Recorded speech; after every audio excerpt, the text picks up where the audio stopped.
Record again. Ya. Oke. Tadi ini Old English ya. Old English Ya.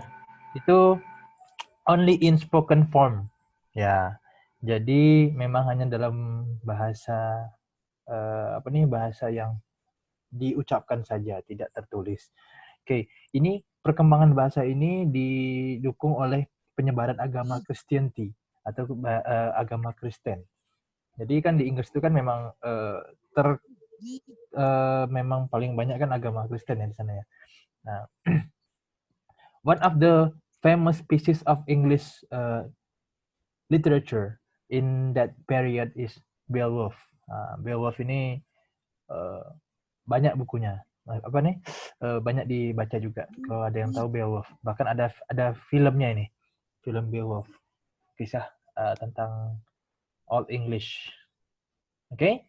Itu tadi. And then next after Old English datanglah orang Norman. Nah, Norman ini conquest of England in 1066. Yeah, the Normans came from the Normandy region of French and ruled England for approximately 300 years. They spoke a variety of French called Anglo-Norman. Jadi orang Norman ini orang Prancis, dia menduduki Inggris setelah orang Romawi sudah pergi, datang pula penjajah baru, orang Norman. Nah, Norman ini 300 tahun di Inggris, hampir sama kayak orang Belanda di Indonesia. Oke? Okay? Nah, apa dampaknya, perubahannya? Perubahan yang dibawa oleh orang Norman ini memang bahasa Prancis banyak mempengaruhi bahasa Inggris yang sudah ada gitu. Jadi orang-orang lokal, orang-orang tempatan yang biasa menggunakan Old English, ketika datang orang Norman itu terpengaruh bahasanya. Bahkan hampir semua bahasanya berubah. Nah, dipengaruhi oleh bahasa orang Norman ini. Contohnya kata pierced. Pierced itu aslinya dari bahasa Prancis. Nah, pierced ada vein ya. Vein itu dari bahasa Prancis. Ini contohnya tadi ya. Vertu.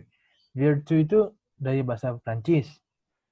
Nah, ketika sampai di Inggris, bahasanya dirubah tulisannya untuk menyesuaikan lidah orang Inggris juga. Gitu. Oke? Okay?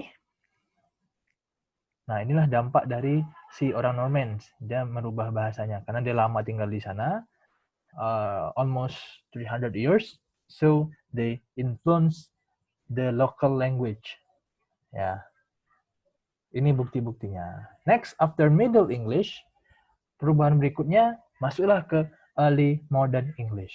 Jadi, setelah orang Norman ini tidak menjajah Inggris lagi, Inggris sudah merdeka, akhirnya ada perubahan.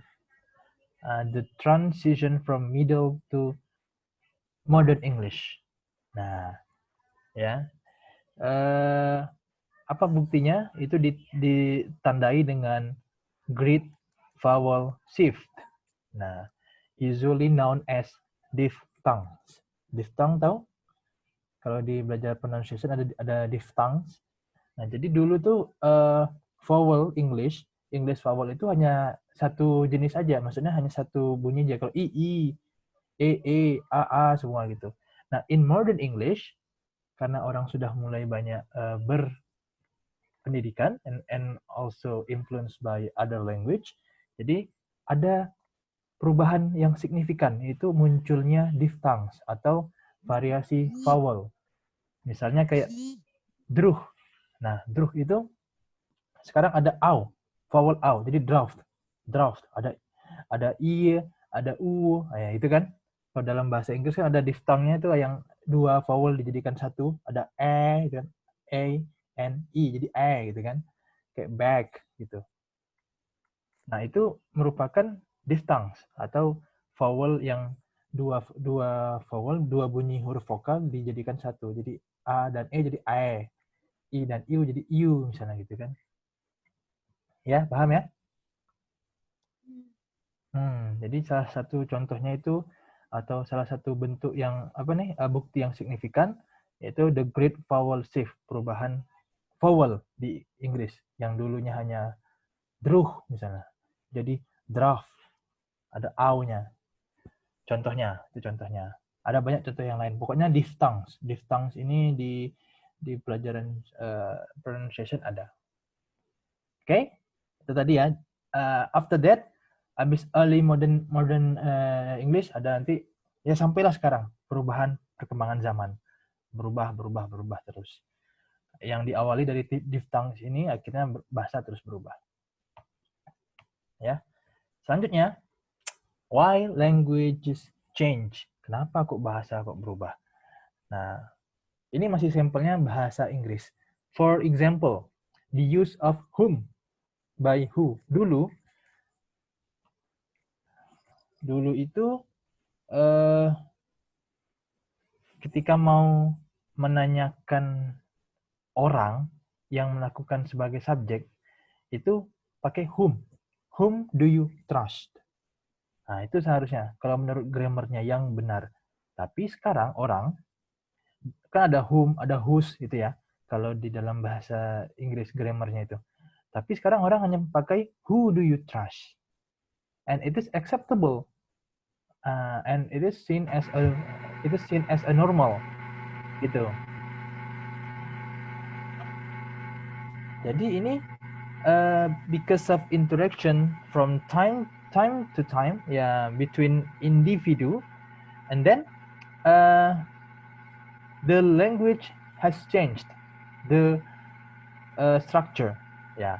Jadi mungkin dulu whom do you trust berubah menjadi who do you trust. Mungkin karena orang-orang dulu kan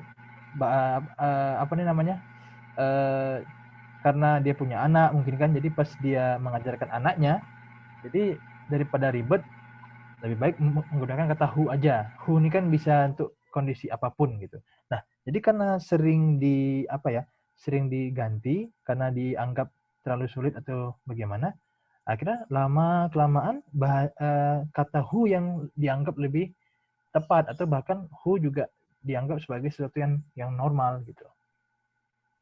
Nah, itulah perubahan, contoh perubahan bahasanya itu. Bahkan sampai sekarang pun bahasa itu juga berubah gitu kan. Oke, ini perubahannya. Perubahannya bisa disebabkan oleh manusia atau mungkin karena faktor yang lain. Contohnya kalau perubahan diakibatkan oleh manusia ya itu tadi, mungkin pas kita mengajarkan anak-anak kita nggak pakai whom lagi karena kita pikir wah ini mungkin sulit nih, jadi kita pakai who aja. Akhirnya ya yang si anak itu tadi taunya who, ketika dia mengajarkan anaknya ya tetap menggunakan who, tidak menggunakan whom. Nah, sampai sekarang akhirnya orang sudah jarang menggunakan whom, padahal kalau di secara grammarnya, secara yang benarnya itu harusnya menggunakan kata whom. Whom do you trust? Kalau kita merujuk ke orang yang menjadi sebuah objeknya gitu. Misalnya I trust Izat. Nah, jadi whom do you trust? Nah, I trust Izat. Izat sebagai objeknya gitu, orang sebagai objek. Kita pakai whom. Oke? Oke, Mister. Oke. Next. Nah, ini tadi ya. Jadi the factors that influence the language change, it can be categorized as internal and external factors. Ada dua jenis, internal dan eksternal. Kalau yang internal itu result from natural process that all language undergo. Ya, dipengaruhi oleh proses alami seiring bahasa itu digunakan. Nah, jadi semakin bahasa itu digunakan, biasanya speakernya itu menemukan kayaknya bagusnya begini. Nah, akhirnya ya semakin lama bahasa terus berubah gitu. Ya, kalau faktor eksternal result from the social and cultural context in which languages are used. Nah, ini karena faktor sosial dan cultural. For example, ya kayak tadi misalnya karena faktor dijajah tadi, akhirnya mau tak mau orang yang dijajah menggunakan bahasa penjajah, ya kan? Akhirnya ada perubahan. Nah, atau mungkin karena di faktor culture, budayanya, di budaya misalnya apa nih, budaya yang berbeda-beda, akhirnya ya kalau menerima bahasa yang baru, akhirnya dia melakukan adjustment, penyesuaian. Nah, penyesuaian ini ya mungkin akhirnya merubah bahasa juga gitu. Oke, nah external changes, perubahan karena faktor eksternal ini maybe resulted from some kind of language contact. Nah, ini bisa juga perubahan bahasa eksternal itu dikarenakan interaksi pengguna bahasa, interaksi dengan pengguna bahasa lainnya, language contact. Speakers of different languages coming into contact, resulting in changes to the languages that they speak. Bisa aja karena kita sering berkomunikasi dengan orang dengan bahasa lain, akhirnya kadang-kadang kita terpengaruh bahasanya gitu. Ya, itu terjadi. Jadi ada faktor internal dan faktor eksternal. Internal ya dari penggunaan bahasa itu sendiri, mungkin kadang-kadang orang lebih cenderung lebih mau yang simple atau yang lebih mudah, akhirnya bahasa tersebut perlahan-lahan berubah. Atau faktor eksternal, ya faktor sosial dan faktor budaya dari konteks penggunaan bahasa itu digunakan. Oke, next. Nah, ini tadi the example of internal, I mean external factors. Jadi tadi salah satu contohnya pengaruh dari bahasa Latin yang mempengaruhi bahasa Inggris. Nah, contohnya kita mengenal kata sub ya, ada subheading, sub-zero, subhuman, ada lagi subordinate. Jadi kata subscriber. Subscriber gimana, Mister? Subscriber. Enggak masuk ya. Sub artinya under. Bisa jadi. Oh, bisa jadi. Maybe ya. Atau substitute. Kalau di pemain bola ada kan ada substitution kan, pengganti kan. Iya. Nah, sub means under atau di bawahnya, di bawah. Nah, itu berasal dari bahasa Latin. Prefix dari bahasa Latin. Nah, itu and that prefix is adapted in English. Nah, jadi diadaptasi di dalam bahasa Inggris. Padahal sub itu dari bahasa Latin awalnya. Other example is Latin words such as medium or media, ya kan? Ada datum and data. Nah, kalau medium itu untuk singular form, untuk yang apa nih namanya? Tunggal. Kalau yang media itu untuk yang pluralnya. And datum itu untuk data yang hanya satu atau singular. Kalau yang data itu untuk yang plural. Nah, the use of and here is influenced by Latin language. Nah, jadi sebenarnya bahasa ini terpengaruh oleh bahasa Latin kalau di dalam bahasa Inggris itu. Medium, media, datum and data. Asal usulnya dari bahasa Latin. Ya, jadi we cannot ignore that English itself is influenced by other languages. Okay? Dalam bahasa Indonesia juga seperti itu kan sebenarnya kan, dipengaruhi juga oleh bahasa asing. Oke? Oke, Mister. Oke, next. Nah, besides telling about language development, we also know the term language death. Jadi selain bahasa itu berkembang terus, nanti akan ada bahasa yang mati. Nah, jadi karena bahasa ini terus moving up, nanti akan ada suatu ketika di mana bahasa itu lose all its speakers. Jadi nggak ada lagi penuturnya. nggak ada lagi penutur bahasa itu. Akhirnya bahasa itu akan mati atau language death. Contohnya kayak bahasa daerah kita nih. Kalau orang nggak ada menggunakan bahasa Melayu lagi dalam kehidupan sehari-hari, lama-lama bahasa Melayu akan hilang. Karena nggak ada lagi penuturnya. Misalnya kayak saya, atau mungkin kayak kita sekarang, generasi sekarang ini, udah menggunakan bahasa Melayu campur bahasa Indonesia. Nanti kalau kita punya anak, nanti kita mengajarkan anak-anak kita bahasa Indonesia, tidak bahasa Melayu lagi. Akhirnya anak-anak kita tadi mengajarkan anaknya, mengajarkan bahasa Indonesia saja.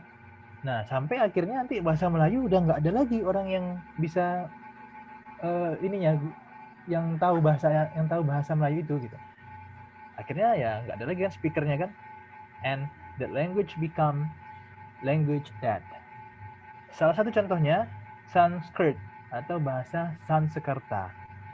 Kita tahu kan bahasa itu ada gitu kan, tapi kan sudah nggak ada yang menggunakan bahasa itu lagi. Jarang, Mister. Bukan jarang, memang nggak ada. Ada nggak orang berkomunikasi menggunakan bahasa itu? Nggak ada kan? Nah, bahasa itu ada, buktinya ada, bukti linguistiknya ada.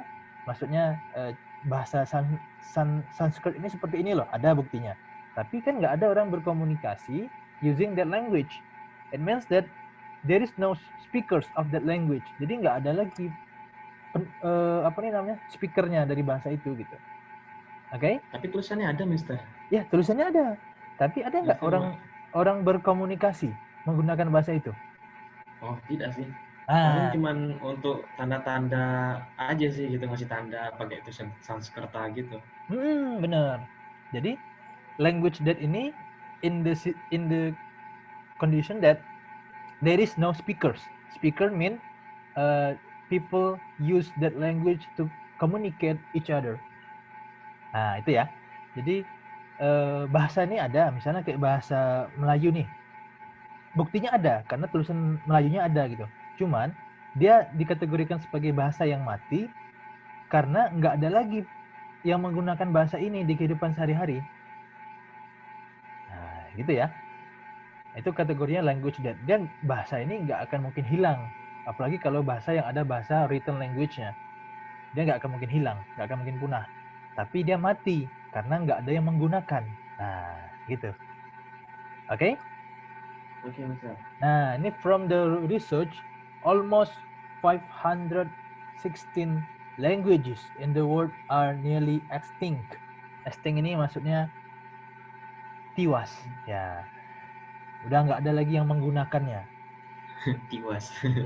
Ya, dead ya, almost dead. Jadi udah nggak ada lagi punah, Mister gitu ya. Ya, punah, extinct itu punah. Nah, oke. Nah, apa sih Mister faktor-faktornya? Ya, faktor-faktor language dead ini bisa juga karena a direct consequence of colonization, karena penjajahan, which was accompanied by genocide. Nah, pembunuhan besar-besaran. Akhirnya si speaker bahasa itu misalnya dibunuh kan, mati semua. Siapa lagi dong yang bisa mewariskan bahasa itu?